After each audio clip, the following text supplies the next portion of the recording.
মোদিকে গিয়ে বলো না যে পেট্রোলের দাম কমাতে। সব কিছু একটা সীমা আছে মায়েরা। আমি কেন আমার এত পারিশ্রমিক, আমার পিছনের তোমরা টাকাটাই শুধু তো দেখো, আমার পিছনের পরিশ্রমটা কেউ দেখো না। প্রদীপের আলো সবাই দেখে, প্রদীপের তলার অন্ধকার কেউ দেখে না।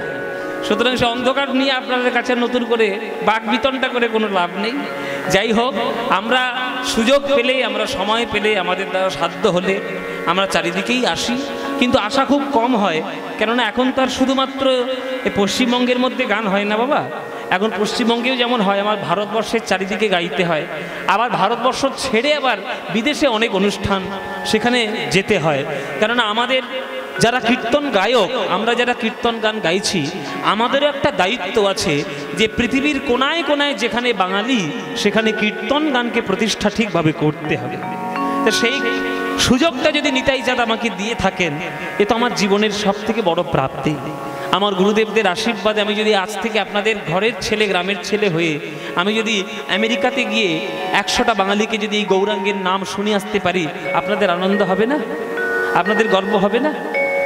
আপনি জানেন এই যে গানটা আপনারা গাইলেন, আমি প্রথম যখন আমেরিকাতে যাই, প্রথম আমেরিকার নিউ জার্সিতে যখন অনুষ্ঠান করি, তখন আমার গান শোনার জন্য কত যে ভদ্র লোক, বয়স্ক মানুষ তারা এসে বসে আছে।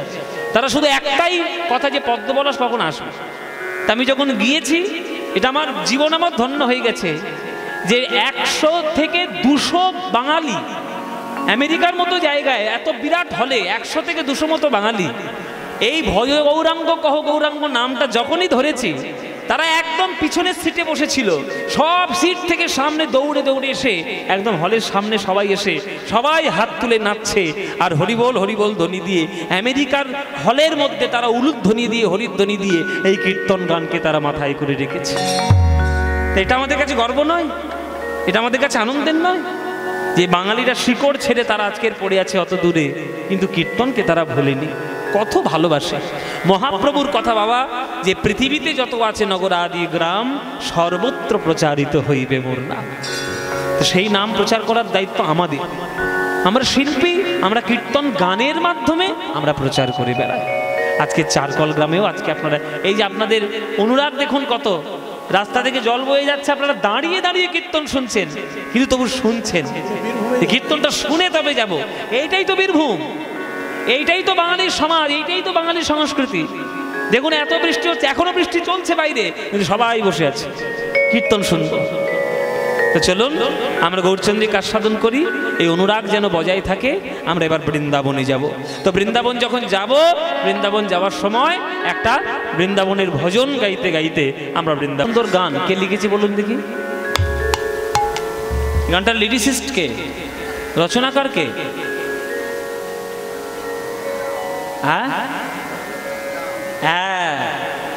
এত সুন্দর গান লিখেছে একজন মুসলমান, বলুন তার নাম? কাজী নজরুল ইসলাম। অন্য কোনো মুসলমান লিখতে পারবে? পারবে? এখন তো কোটি কোটি মুসলমান আছে, পারবে এই গান লিখতে? এত সোজা নয়। এই নানুরে বসে চণ্ডীদাস ঠাকুর 700 বছর আগে একটা কথা লিখে গেছিলেন। সে কথাটা যদি কেউ, কোনো মানুষ যদি জীবনে পালন না করে, সে আর যাই হোক মানুষ হবে না কখনো।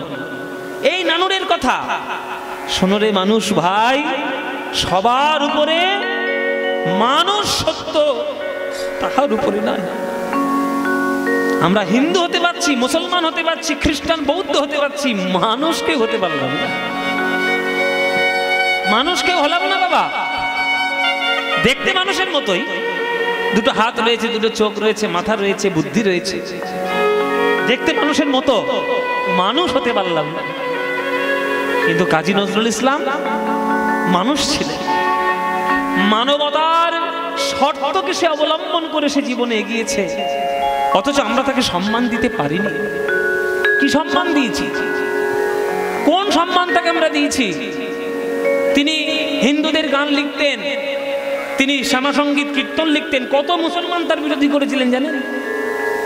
তারা ধর্মটাকেই চিনেছে, মনুষ্যত্ব থেকে চেনেনি। অথচ এই নজরুল ইসলাম যে সম্পদ আমাদের জন্য রেখে গেছেন, সারা জীবন ধরে বাঙালি সেই সম্পত্তির ঋণ চোকাতে পারবে? পারবে না। এই নজরুল ইসলাম। কৃষ্ণ নামের কি কথা, কৃষ্ণ নামের রে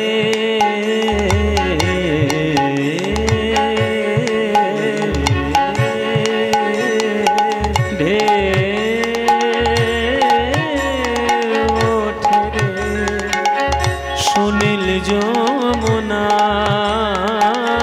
তমাল বনে আজ কানুর নূপুর শোনা যায়, নূপুর শোনা যায়। আপনারা এখানে যারা গান শুনছেন কারা কারা বৃন্দাবন গেছেন হাত তুলুন দেখি। বৃন্দাবন যারা গেছেন হাত তুলবেন। 1 2 3 4 5 6 7 8 9 10 গোনা যাবেন, অনেকেই গিয়েছে। নামা হাত নামা, অনেকেই গিয়েছে, গোনা যাবেন। বৃন্দাবনে গেলে কি বলতে হয় মায়েরা? রাধে হ্যাঁ রাধে রাধে। কি বলতে হয়? রাধে রাধে। সে কি কথা? কেন হরি হরি বললে হবে না? রাম রাম বললে হবে না? এই শিব শিব বললে, জয় গৌর বললে, হরি বল হবে না রে ভাই, হবে না। কি বলতে হবে ভাইরা? রাধে রাধে। তাহলে রাধারানীর ক্ষমতা চিন্তা করতে পারছেন? রাধারানীর ক্ষমতা দেখুন। 2025 সালের আজকের 22শে মে, হ্যাঁ 22শে মে তো, ও 21শে মে। আমার কালকে একটা জিনিস মাথায় ঢুকে আছে, ওই জন্য 22শে মেই বলছি। আজকে 21শে মে। তো 21শে মে 2025 সাল, এখনো পর্যন্ত কৃষ্ণচন্দ্রের নামে বৃন্দাবনের জায়গায় রেজিস্ট্রি হতে পারে। এখনো পর্যন্ত বৃন্দাবনের মালিক কৃষ্ণ হতে পারেননি। এখনো মালিকানা দাবি করে বসে আছে রাধারানী। রাধারানী দাবি করে বলে, অথচ দেখুন বিশ্ব ব্রহ্মাণ্ড কিন্তু সব কৃষ্ণের। গ্রহ নক্ষত্র সূর্য চন্দ্র তারা, আপনাদের চারকল গ্রাম বীরভূম জেলা পশ্চিমবঙ্গ সব কৃষ্ণের নামে, কিন্তু বৃন্দাবন এখনো পর্যন্ত কৃষ্ণের নামে হতে পারেনি। কেন?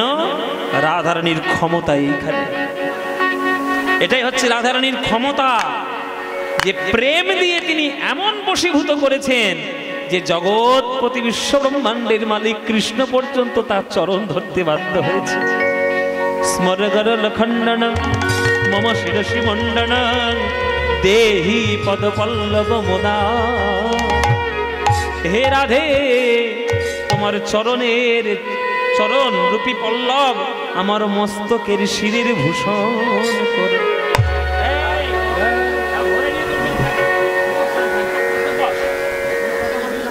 হ্যাঁ, ওই জন্যেই রাধারানীর এত গুরুত্ব।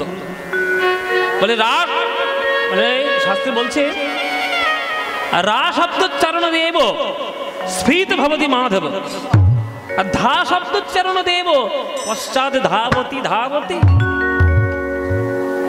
কি বললাম? কোন ভক্ত যখন রা বলে তখন গোবিন্দ নড়ে চড়ে বসেন, স্ফীত ভবতি মাধব, উৎফুল্লিত হয়ে ওঠেন। আর রার পরে যেই ধা বলবেন অমনি গোবিন্দ পশ্চাৎ ধাবতি ধাবতি। ওই জন্য রাধে রাধে বললে গোবিন্দ পিছনে পিছনে যাবে। তা মানে আমার প্রিয়তমার নাম নিয়েছে বলে কথা, আমি আনন্দ পাবো না, তাই না?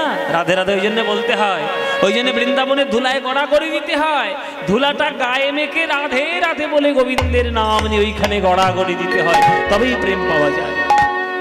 দিনের ওই জন্য একই লাইন লিখেছে নজরুল ইসলাম, সব এক কথাই লিখেছে।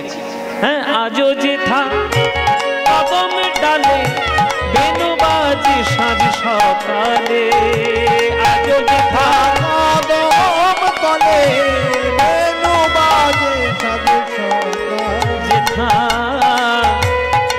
যেথা নিত্য লীলা পামাগারে সারেগা নিত্য লীলা, সারেগা সারেগা সারেগা নিত্য লীলা, গামানি দানি দানি দা বাদা বামা পামা গামাগা রেগা সারেগা রেগা সারেগা সারেগা নিত্য লীলা করে মদন মোহন।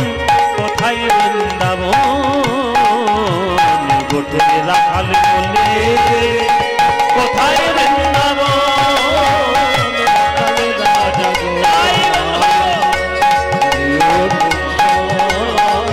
কোথায় বৃন্দাবন, কোথায় বৃন্দাবন।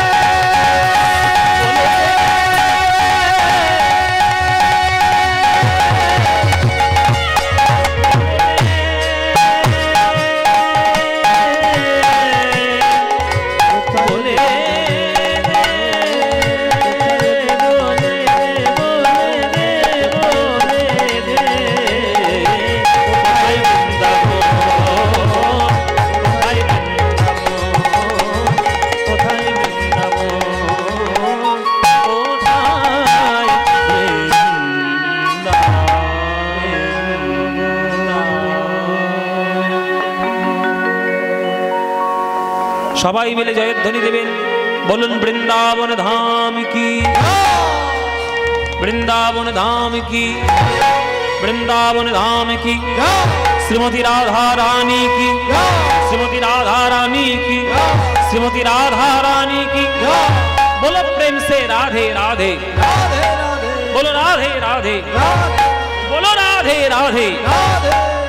वृंदावनं सखी भुववितु नोति गिरिति, यदि देवकी सुतपदाम्बुजलब्ध लक्ष्मी, गोविन्द वेणुमनमत मयूरनृत्यम्, प्रेक्षादि सान्य परतान्य समस्त सत्व।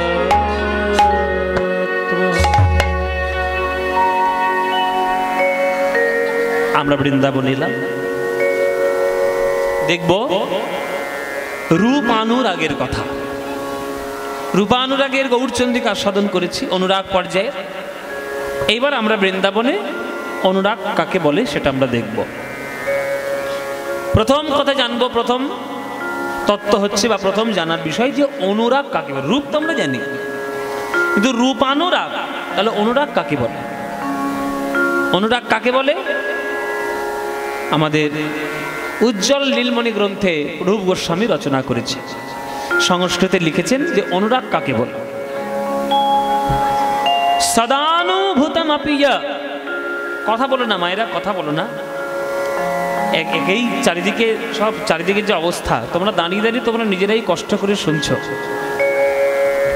কথা বলে আসরটাকে নষ্ট করো না। যেখানে দাঁড়িয়ে আছো, যেমন ভাবে যে অবস্থায় আছো দাঁড়িয়ে থাকো, বসে থাকো, চিৎকার নয়। সদানুভূতমপিয়া কুর্যান নব নব প্রিয়ম, রাগো ভবন নব নব সোনুরাগ ইতি দিয়তে। রূপ গোস্বামীর কথা।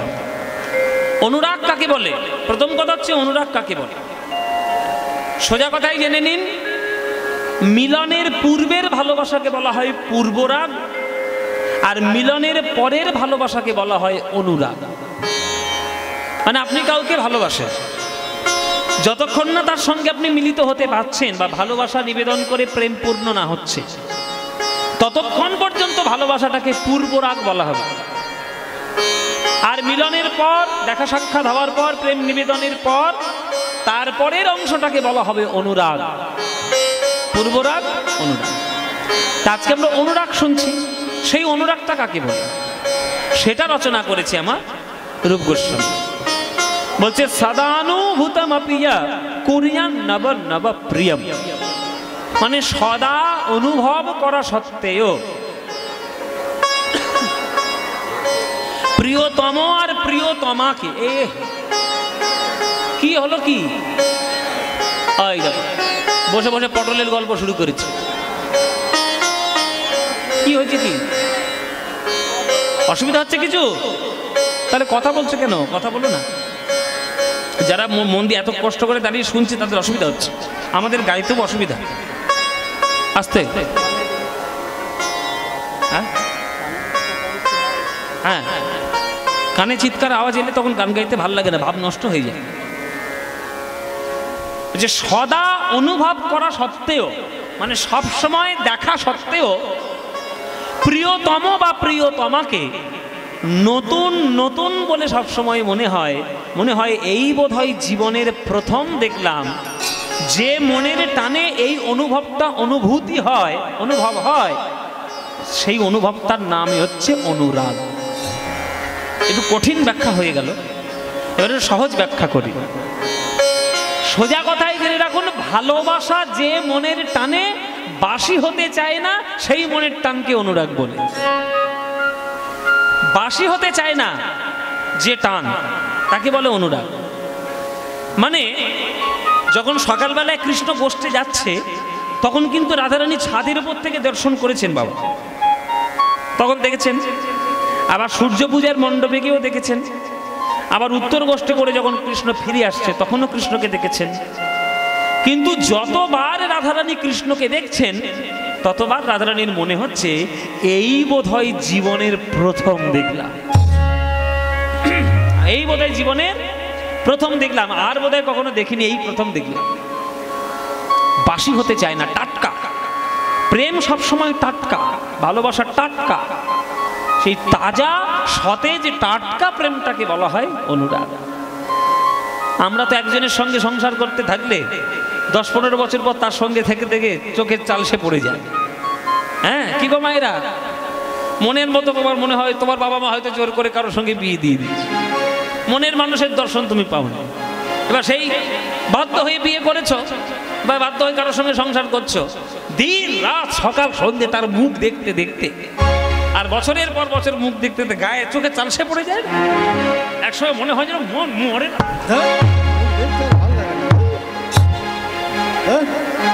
একসময় মনে হয় না, দিন রাত দেখছি দেখে দেখে আবার গা যেন জ্বলে যাচ্ছে।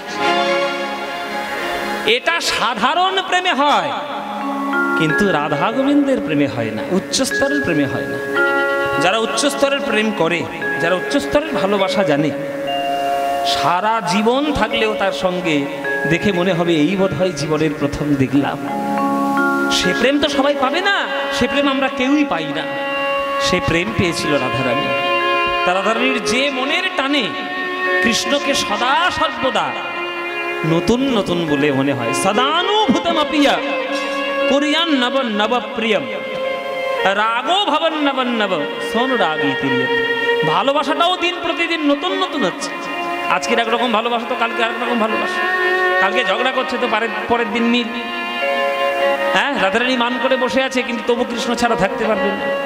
আবার কৃষ্ণ রাধারানীর চরণ ধরছে কেন, রাধা ছাড়া থাকতে পারবে না। এইগুলোই হচ্ছে অনুরাগ।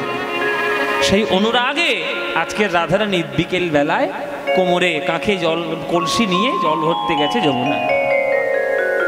যমুনায় জল ভরতে গেছে, যমুনায় জল ভরছে, আর চারিদিকে এদিক ওদিক তাকিয়ে দেখছে যে আমাকে কেউ দেখছে না তো। পুরুষতান্ত্রিক সমাজে পুরুষরা যতই দোষ করুক, বেশি দোষ হয় মেয়েদের। হ্যাঁ, মেয়েদেরই বেশি দোষ। একটা মেয়ে যদি অন্য কারোর প্রেমে পড়ে, লোকে তাকেই দোষ দেবে। হয়তো পুরুষটারও দোষ ছিল, কিন্তু পুরুষতান্ত্রিক সমাজে তার দোষ দেখা হবে না। তাই রাধারানী জলটা ভরছে আর চারিদিকে তাকিয়ে দেখছে যে আমি একটা অবলা কামিনী মেয়ে, আমি যমুনায় জল ভরছি, আমাকে কেউ দেখছে না তো। চারিদিকে তাকিয়ে তাকিয়ে দেখছি। এই তাকাতে তাকাতে রাধারানীর নয়ন পড়েছে কদম গাছের তলায়। আর কদম গাছের তলায় ওই ত্রিভঙ্গ বঙ্কিমী ঠামে ভুবন মোহন রূপ ভোলানো, ভুবন ভোলানো রূপের ডালি নিয়ে আমার কৃষ্ণ বাঁশি বাজাচ্ছে।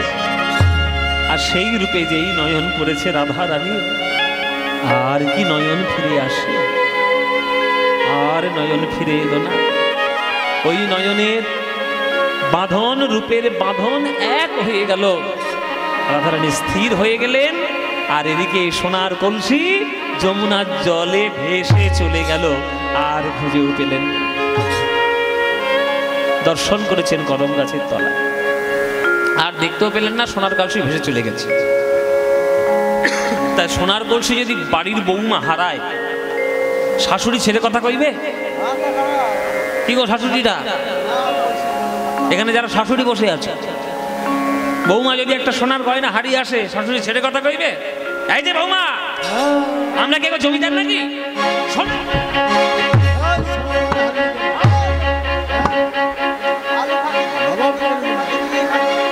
বলবে না? নানান ধরনের গালিগালাজ করবে বৌমাকে, একটা অপয়া, একটা কুলঘাটিনী, হ্যাঁ, সোনার গয়না হারিয়ে ফেলে শাশুড়িটা বকবে, মরণও হয় না, নানান ধরনের কথা। আজকের জটিলাও রাধারানীকে এইরকম কটু কথা শোনাচ্ছে। এই যে বৌমা, আমরা কি জমিদার না রাজা? ঢং দেখে আর বাঁচি নে।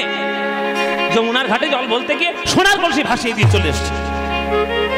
কি এমন যমুনার ঘাটে ঘটেছে? আর সোনার কলসি হাত থেকে চলে যাচ্ছে, একবার দেখা যায়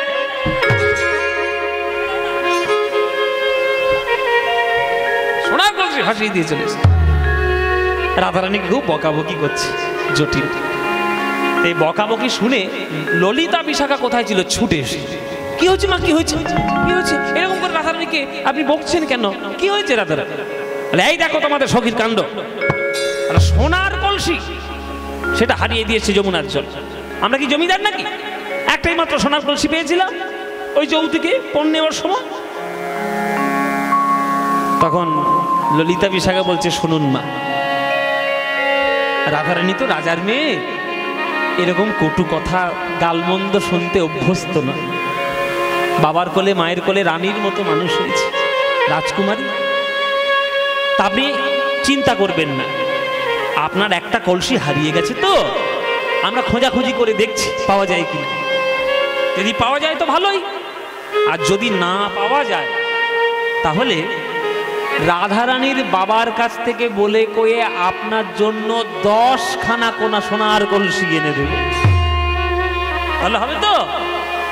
রাধারানীর গায়ের যা ওজন, সেই ওজনের সোনা প্রত্যেক দিন বৃষভানু রাজা দান করে দেয়, দান করে দেয়। আর আপনি একটা কলসির জন্য এরকম বকাবকি করছেন? বকাবকি করবেন না, আমরা খুঁজে দেখছি, পাওয়া গেলে ভালো, যদি না পাওয়া যায় রাধারানীর বাবাকে বলে আমরা 10খানা সোনার কলসি আপনার জন্য এনে দেব। হবে তো? ঠিক আছে, একটার বদলে যে 10টা আসে ভালোই তো, একটার বদলে। ঠিক আছে, তার তোমরা জিজ্ঞেস করে দেখো কোথায় হারিয়েছে। জটিলা বকাবকি করে চলে গেলেন। এবার ললিতা বিশাখা রাধারানীকে ঘিরে ধরে বসেছে। এ রাধে, বল কি ঘটনা ঘটেছে যমুনার ঘাটে, সেটা বল, নইলে তুই সোনার কলসি হারিয়ে দিবি, এটা কখনো সম্ভব? লোকে কোনো দামি বস্তু হারিয়ে যায় কখন? তার থেকেও দামি বস্তু পাওয়া যায় যখন। ভালো করে বুঝবেন বাবা, লোকের কাছে দামি বস্তু হারিয়ে যায় কখন? তার থেকে দামি বস্তু পাওয়া যায় যখন। মনে করুন আমার যখন পয়সা ছিল না, তখন আমি তামার আংটি পরতাম, সেই তামার আংটি হাত থেকে চলে গেল, রূপোর আংটি এলো, তাহলে আমার থেকে রূপোর আংটিটা বেশি ভালো দেখতে, সুন্দর দেখতে, দামি রূপোর আংটি। আবার যখন পয়সা করে একটু ভালো টালো হলো, তখন হাত থেকে রূপোর আংটিও চলে গেল, দেখুন সবগুলো সোনার আংটি, কেননা রূপোর থেকে সোনা দামি দামি। এবার সোনার আংটিও হাত থেকে খুলে চলে যাবে যদি প্ল্যাটিনামের আংটি পরতে পারি, কেননা সোনার থেকে প্ল্যাটিনাম ধাতু আরো দামি। তাহলে দামি বস্তু হারিয়ে যাচ্ছে কখন? যখন তার থেকেও দামি বস্তু পাওয়া যাচ্ছে যখন। তাহলে রাধারানী সোনার কলসি যমুনার জলে ভাসিয়ে দিয়েছে, মানে বুঝতে হবে যে সোনার কলসির থেকে আরো দামি বস্তু রাধারানী পেয়েছে, তাই সোনার কলসি যমুনার জলে ভেসে গেছে। সোনার কলসি যমুনার জলে ভেসে গেছে। বল সেই দামি বস্তুটা কি দেখেছিস, সেটা আমাদেরকে বল। তখন রাধারানী বলছে, ওরে ললিতা রে বিশাখা রে, যমুনার ঘাটে আজ বিকেলে বেলায় যখন আমি জল ভরতে গেলাম, সেই জল ভরতে গিয়ে আমি এমন অপরূপ রূপ দেখেছি, সেই রূপের দিকে তাকাতে গিয়ে আমার সোনার কলসি হারিয়ে গিয়েছে। তোদের কাছে কি আর বলবো সখী, কদম গাছের তলায় ভুবন ভোলানো রূপের ডালি নিয়ে ভক্তগণের হৃদয়ে মনোপ্রাণ হরণ করেছে আমার গোবিন্দ। সেই রূপ যে একবারে দেখেছে সেই ভুলেছে। ওরে ললিতা রে, আমি যমুনা যাইতে। সবাই একটু হাত জোড়ো করে বসুন, সবাই একটু যারা দাঁড়িয়ে আছেন হাত জোড়ো করে দাঁড়ান, আর যখন যারা বসে আছেন হাত জোড়ো করে বসুন। অনুরাগ নিয়ে গানটি শুনবেন, তবেই তো কৃষ্ণ রূপ বুঝতে পারবেন। আমি যমুনা যাইতে শ্যামের দেখিল আধো নয়নের কোণে, যমুনা যাইতে শ্যামের দেখিল আধো নয়নের ওরে সেই হইতে মোর কি হলো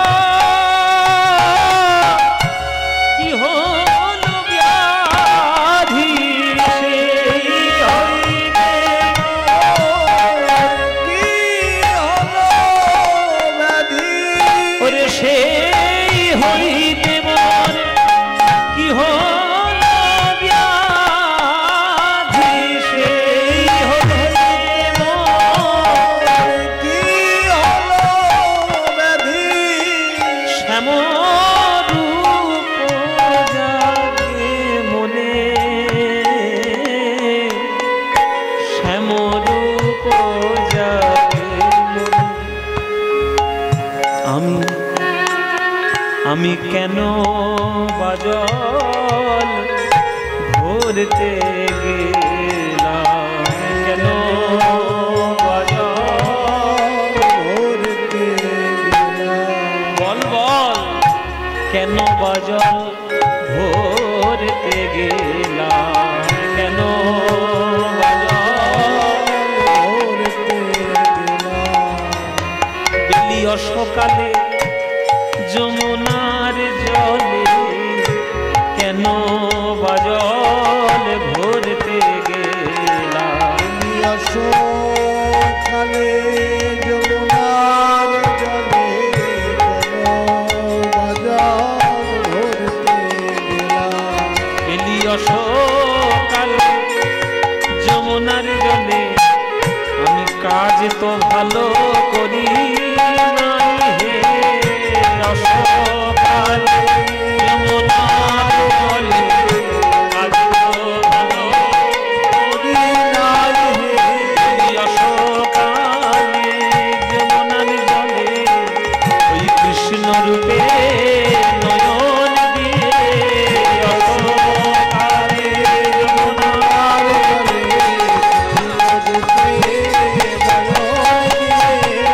অসকালে যমুনার জলে ওই কৃষ্ণ রূপে নয়ন দিয়ে কাজ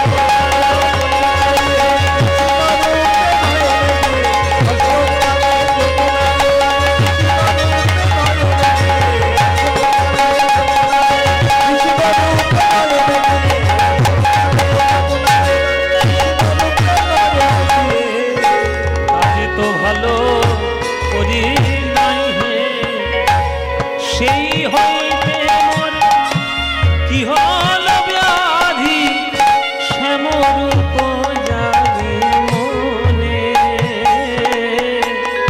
শ্যামরূপ জাগে মনে। আচ্ছা, এই ঘটনা ঘটেছে যমুনার জলে। আজকে তো বিকেল বিকেল থেকে যা অবস্থা, রাধে তুই তো গেছিলিস যমুনার জলে, তখন তো আকাশে প্রচুর মেঘ ছিল। তাহলে মেঘ যখন ছিল তাহলে তুই গোবিন্দ রূপ দেখলি কি করে? এখনো তো মেঘ হয়েই একটা বিদ্যুৎ চমকাচ্ছে দেখো চারিদিকে, আবার টিপ টিপ করে বৃষ্টিও হচ্ছে। তাহলে তুই দেখলি কি করে গোবিন্দের রূপ? আর কেমন ভাবে দেখলি, কিভাবে দেখলি? বলে আজ বৃষ্টির মধ্যে, আজ মেঘের মধ্যে যেমন গোবিন্দকে দেখেছি, সেই দেখা কি আর সব দিনের মতো সমান হবে? কালকে সন্ধ্যাবেলায় আকাশে মেঘ ছিল না, তা আমি একরকম ভাবে দেখে এসেছিলাম। আজকের তো সন্ধ্যা থেকেই যে অবস্থা হলো, আপনারা তো হাড়ে হাড়ে বুঝতে পারছেন বাবা। আবার নতুন করে বলতে হবে? তা আজকের রূপ তো আলাদাই হবে। আজকে কি কালকের মতো রূপ হবে? ভুবন ভোলানো রূপের ডালে নিয়ে কদম গাছের তলায় ওই মেঘের কোলে যেমন ভাবে কৃষ্ণ দাঁড়িয়েছিল, সেই রূপ আজকে আমি দর্শন করে এসেছি। এই রকম রূপ সচরাচর দেখা যায় না। তখন ললিতা বিশাখা বলছে, তাহলে আমাদেরকে একটু শোনা, কেমন তুই তোর বধূকে দর্শন করবি? বলে রাধে, তুই হলি মৌচাকের মতো মধু সঞ্চয় করে বুকের মধ্যে জমা রাখিস, আর আমরা সেই সাধারণ মানুষের মতো খোঁচা দিয়ে সেই মধুরস, কৃষ্ণ নামরুধারস, সুধারস, প্রেমরস আমরা পান করি। বল আজকে তোর বধূকে তুই কেমন করে দেখবি? কেমন করে দেখলাম? আজ বাদল গগনে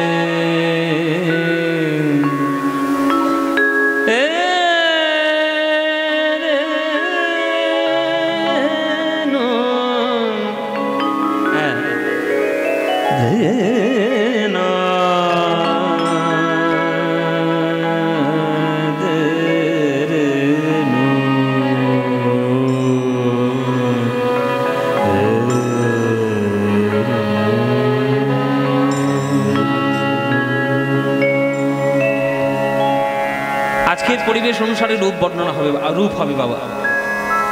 আকাশে বিদ্যুৎ চমকাচ্ছে, বৃষ্টি পড়ছে। আজকের সেই রূপ গোবিন্দের কেমন সেটা রাধারানী দর্শন করেছে। প্রসঙ্গক্রমে আজকের মিলে গেছে গানের সঙ্গে, তাই আজকের মেঘমল্লারের রূপ দর্শন হবে গোবিন্দের।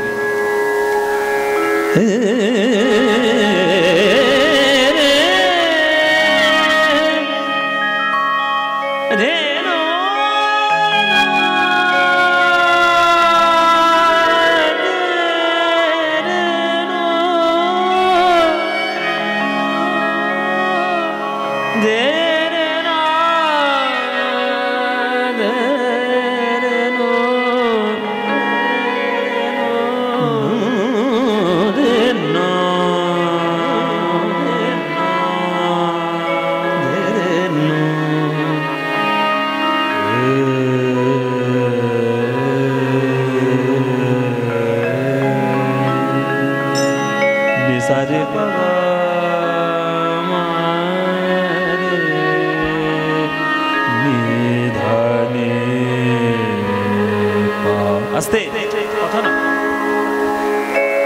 এসব গানগুলো দামি গান। এই দামি গানগুলো দামি ভাবে শিখতে হয়েছে। আপনারা কথা বললে আপনারা কথা বলবেন, বলুন, আমরা আমাদের কাজটা করে যাব। যার মাথায় ঢুকবে শুনবে, সে শুনবে। এই গানটা আমার জীবনের বড় প্রথম বড় গান, যেটা আমি আমার গুরুর কাছে অনেক বকাঝকাকে শিখেছি। আমার কীর্তনের গুরু আপনারা সবাই জানেন, এখন আপনাদের বোলপুরেই থাকে, এখন বীরভূমেরই বাসিন্দা, কীর্তন সম্রাট সুমন ভট্টাচার্য মহাশয়। আমি গতকালকে সন্ধ্যেবেলার এই সময় তার কাছেই ছিলাম, ঠিক এই সময়টা।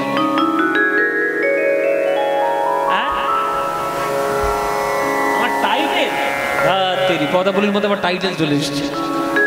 আমার টাইটেল হালদার। হ্যাঁ, তো সেই গানটা আমি আমার জীবনের প্রথম আমি বড় গান শিখি এই গানটা। আর এই গানটি আমার এত প্রিয়, মেঘমল্লার রাগের উপরে গোবিন্দের রূপের বর্ণনার গান। আজকে যখন চারিদিকে বৃষ্টি বাদল হচ্ছে, ওই জন্য এই গানটা আমার ইচ্ছে হলো যে একটু গাই। অনেকদিন গাওয়া হয় না, অনেকদিন গাইনি, ওই জন্য আপনাদেরকে একটু শোনাই। নেজারে বাবা মারে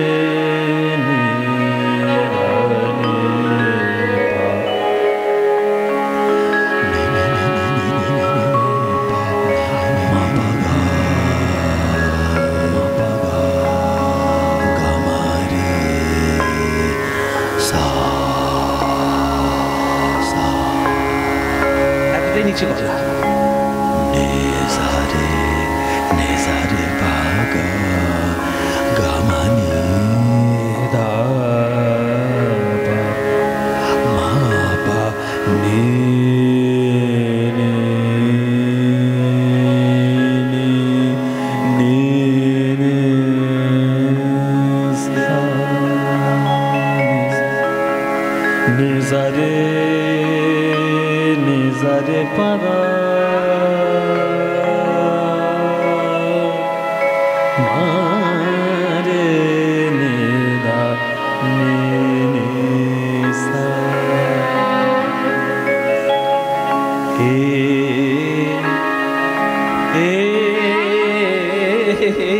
গো।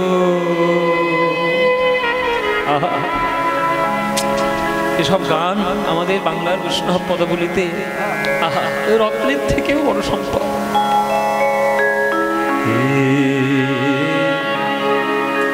বলে দিই আগের গানের পরিচয়টা, মল্লার তিয়ট। গানটার নাম মল্লার তিয়ট। পদ হলো নীল রতন কিয়ে নবঘন ঘটা, নখিলে নখল নয় সেনা অঙ্গের ছটা। গোবিন্দ দাস ঠাকুরের পদাবলী, বিখ্যাত পদাবলী রূপের এবং খুব প্রাচীন দুর্লভ গান। সব গান সবার কাছে থাকে না। বলরামের কৃপায় আমার কাছে গুরুর কাছ থেকে, গুরু আমাকে শিখিয়েছে হাত ধরে।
কাটান শুরু হবে। ওরা